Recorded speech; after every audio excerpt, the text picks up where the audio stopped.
बहुत समय पहले की बात है। हस्तिनापुर के राजा शांतनु और महारानी सत्यवती के पुत्र विचित्रवीर अब बड़े हो चुके थे। उन्हें हस्तिनापुर का राजकुमार बनाया जाता है। एक दिन की बात है। महारानी सत्यवती पितामह भीष्म से कहती हैं, विचित्रवीर अब बड़े हो चुके हैं, विवाह योग्य हो गए हैं, तो अब इनके विवाह की तैयारी की जाए। तो इस प्रस्ताव का पितामह भीष्म भी समर्थन करते। उसी समय काशी के राजा की 3 पुत्रियां थीं, अम्बा, अंबिका और अम्बलिका। उन्होंने तीनों पुत्रियों के लिए स्वयंवर का आयोजन किया और दूर दूर के राजाओं को आमंत्रित किया, लेकिन राजकुमार विचित्रवीर को आमंत्रण नहीं भेजा। जब यह सूचना पितामह भीष्म को पता चलती है तो वे काफी क्रोधित होते हैं और इसे हस्तिनापुर का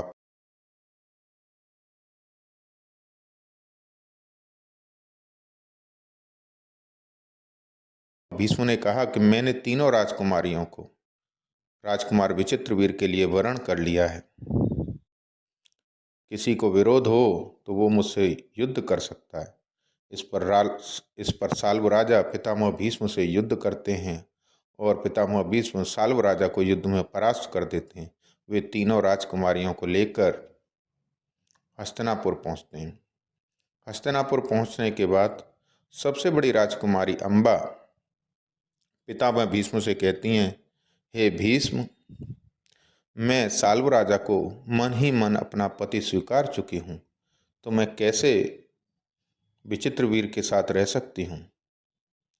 इस पर पितामह भीष्म ने उन्हें साल्व राजा के यहाँ ससम्मान सैनिकों के साथ भेज दिया।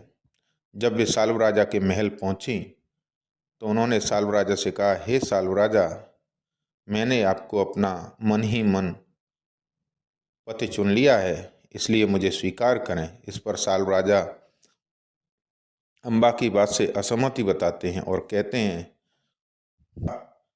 आपको पितामह भीष्म ने स्वयंवर में जीता है, इसलिए मैं आपको स्वीकार नहीं कर सकता और आप वापस लौट जाएं। इस पर अम्बा बहुत ही निराश होती हैं और वे हस्तिनापुर वापस आ जाती हैं।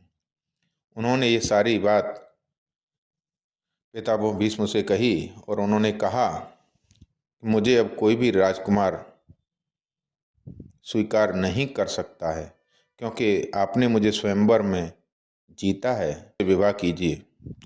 इस पर पितामह भीष्म कहते हैं, हे अम्बा, मैं आजीवन ब्रह्मचारी हूँ, तो मैं आपसे विवाह कैसे कर सकता हूँ।